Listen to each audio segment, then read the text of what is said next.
Welcome to the Wisdom Lifestyle Money Show. I'm your host, Scott Dillingham. The show is designed to help Canadians invest better in Canada and the United States. We specialize in mortgage financing and education in both countries. Discover how you can become a better investor and access the financing you need. Welcome to the Wisdom Lifestyle Money Show. I'm your host, Scott Dillingham. So today I had a great experience. I was at a Wealth Genius event presenting to, they sold more than 1,100 tickets. So I don't know how many investors were in the room, but a lot of people. So they invited me to speak, and I was speaking about empowering investors with the right team. And I thought, you know what? I need to do a podcast about this because so many investors do not use the right team and they make all these mistakes. And I see it time and time again. And really, we want nothing more for the investor to succeed. We don't want you to have these problems. So I started off my presentation with a question. So I'm just going to go through the presentation as if I'm presenting to you for the first time. Okay. So the question I have for you, kind of a silly question, but would you go to your dentist for braces? Now, a lot of people, even people in the room today, some of them thought maybe, right? So if you're somebody that has not had experience with braces, you think, you know what, maybe you do go to a dentist, right? Dentists are used to working in your mouth. They're used to small tools, devices, getting in crevices, like all the stuff, right? So it makes sense that a dentist could do braces. But for those that have had braces and or family that has had braces, you know it's an orthodontist that you go to. You go to a specialist for your braces, not the dentist, okay? But the problem with so many investors is we partner with unqualified people. So the question is, why do we partner so easily with unqualified people? And the thing is a lot of it has to do with referrals, right? If somebody who's a friend or a family member or close to you, someone that you trust, says, use this person for XYZ service, we say, okay, I trust you, let's do it. But that's not the best advice, right? Let's say your best friend says, hey, use Tom. Tom's the best realtor around. Tom helped me find my house. It was awesome. And Tom might be the very best realtor for a homeowner, but Tom is not going to understand your multi-family property investing needs and goals. Even if it's not multifamily and it's just a regular investment property, Tom's not going to get it. It's not Tom's specialty. So that's the thing. So we need to really sit and think and try to understand where these recommendations are coming from and if they're actually applicable to us. There's so much online. There's so many people claiming to be an expert. They sell courses. You can buy them, couple grand, for the course. But the thing is, when you really dig deep, you find out they live in their mom's basement. They don't even practice what they preach. Anybody can hop on social media and make videos, even podcasts like this one. Okay. So please, when you guys are hearing stuff out there, do your research. Ask the right questions. And I don't want to get into questions yet. That's part of one of my tips that I'm going to share with you here in a second. So tip number one that I have when you're building your team, and again, it doesn't matter what service you're looking for, whether it's realtor, insurance, mortgage people, like me and my team, right? Like it doesn't matter. Slow down. That's tip number one. Slow down. Quite often, waiting a day or two to decide if you're going to use somebody is not going to be detrimental to the success of your deal and your overall portfolio. Waiting a day or two is smart, so you can do some extra due diligence and make sure the people, the team, the referral, whoever it is that you want to work with, to make sure that they are good for you. Okay, so tip number two, I kind of already sneaked out there, was asking the right questions.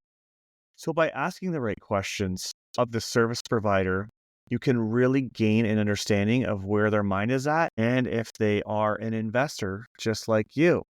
So ask somebody, how many rental properties have you owned? Have you done the strategy that you're promoting to me? Have you purchased this product that you're suggesting to me as well? Right? These are good, solid questions that you should be asking that people just are not asking nowadays. They're just taking a simple referral and running with it, but it's a big mistake. And this is where I see so many investors fail. Okay. So I have a third tip. And it's a question that you need to ask yourself. And that question is, are they actually an expert? Again, like I mentioned, with social media and anybody, right? Anybody can do a podcast. Anybody can do a YouTube video. Are they marketing or are they an expert? That's what you have to sit back and decide for yourself. Because the truth is, most people are marketers. Now, let me elaborate. Let's say you're developing a property. Would you rather work for a lender, or sorry, not work for a lender, but would you rather go to a lender who's maybe done some mortgage financing for developers, or would you rather work with a mortgage agent team that is also real estate developers? Let me give you an example. Experts on our team, our developers that are on our mortgage agent team, have developed let me rephrase that. They haven't developed. They've reviewed and or developed up to 1.25 billion in deals before they joined us as lenders. Now, those deals, to clarify, right, they didn't develop all of those, but they came across their desk and they could have pulled the trigger or they didn't. And they reviewed these deals and said, no, this one doesn't make sense. This one does. I will move forward with this one. But 1.25 billion of deals hit combined, because we have 3 developers on the team, combined hit their desks that they've reviewed. Now, can you imagine the expertise and the added value a developer is going to give you on top of your mortgage financing? It's massive. And I got a perfect example. There's this prominent broker, and I'm not going to say their name, but they're out west, and they do a lot with multifamily and new construction for investors. There was this deal that they tried to process. The town that it was in was a bit rural, and they couldn't find a lender. And then Jennifer on our team was introduced to the client, and I gave her, a list of lenders who I found in the area that should be able to help us. And one of the ones she called was like, you know what, we've already seen this deal. We declined it. And Jennifer's like, why did you decline it? And they're like, we don't do land deals. And it was about a $10 million deal. Jennifer's like, this is not a land deal. And she explained the deal to them, how it was serviced and all these different things and what was needed for the project to be complete. And the lender's like, oh my God, yeah, this is a deal that we can do. So really, because this prominent lender that does a lot of this type of lending, they don't understand the development process. They weren't able to communicate properly with the lender, and that made them get their client's deal declined. And the client came to us, and with the experience and expertise of having a developer on your side, they understood the project differently, and that moved things forward. Now, at this date and time, full disclosure, we don't have an official approval, but the lender's very interested. They're running the numbers, and it appears like we're going to have the approval. Okay, so I just want to clarify that. I don't like misleading anybody. Okay, let's talk about buying in the States, right? If you're buying in the States, do you want to tap into all of these lenders that are coming out of the woodwork because buying in the States is such a giant wave of investors are going to the States? Do you want to get your financing from somebody who could do it or who they have to partner with somebody to do it, which honestly causes the fees and stuff to be quite high when you have external partners? But would you rather do that, or would you rather work with experts on our team who have a combined 20 plus properties owned in the States already, right? And from Canada. So you want to partner with somebody on my team over somebody random because, again, they're experts. So that is the one thing that we try to do, is whatever niche of a mortgage we're trying to offer to customers, we want our teammates to be able to say that they invest in that same product. Very, very different, okay, than most investors, right? So let's say you like multifamily investing, right? Do you want to go to a lender that can just facilitate the financing for you and who knows what pitfalls you might face? Or would you rather work with a team? In full disclosure, I did not ask everybody on my team. I only asked a few people on my team, but the investor mortgage agents on my team have had over 1,800 tenants during their investing history. 1,800. And again, that's not even the whole team. There's so many more. I bet you probably, because one of my other really experienced mortgage agents, she does a ton of student properties, and I didn't even include her. So like, Honestly, I'm going to say there's probably a couple hundred more that I have not even accounted for here. But you want to work with experts that have this many tenants so they can advise you on different things you should be aware of, right? Student rentals, and I already touched upon her, but we have experts in that niche too.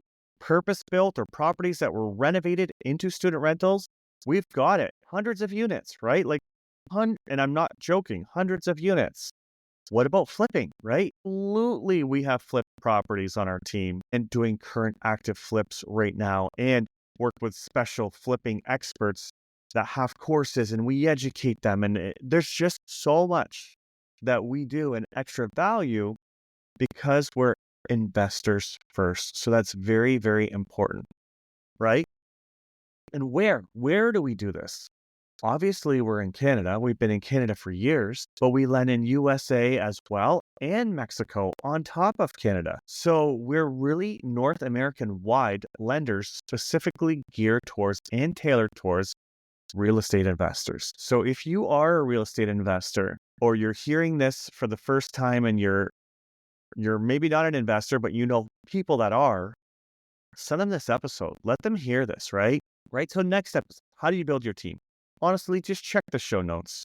Book a strategy call with someone on my team. When you click that strategy call link, it has a couple of different services, right? It's got residential, it's got commercial, it's got American-based lending, it's got the development. The Mexico lending will be on there shortly. Currently, it's soft launch. We haven't officially made it public. Actually, this is the first time I'm publicly talking about it. It was my presentation this morning and then here now on this podcast. So you'll see that in there. And then you could speak with an expert in those fields on my team. So it's super, super cool.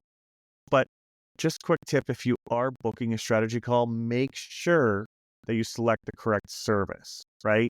So if you want to buy in the States, click the States, right? If you're looking for residential, click residential. You want commercial, click commercial. We do see that where customers kind of pick the wrong bucket, but we've identified it very clear. So just pick the correct one. You'll get the right expert to speak to, and then they can help you on your investing journey. So I really appreciate you guys as always for listening. If this episode was useful to you, please share it with somebody. It's important. You could be helping them build their portfolio and save thousands and thousands of dollars in mistakes by building it with the correct lender. I appreciate you guys. Take care. If you're serious about investing and you want to take it to the next level with the least amount of time and mistakes, then you're going to want to sign up for our Real Estate Investor Hub. Visit investorhub.lendcity.ca or check the show notes for the sign up link. Inside, you'll have access to real estate investing courses, networking opportunities, webinars featuring industry professionals, as well as dedicated chat channels to share and get access to unique properties. I look forward to seeing you there.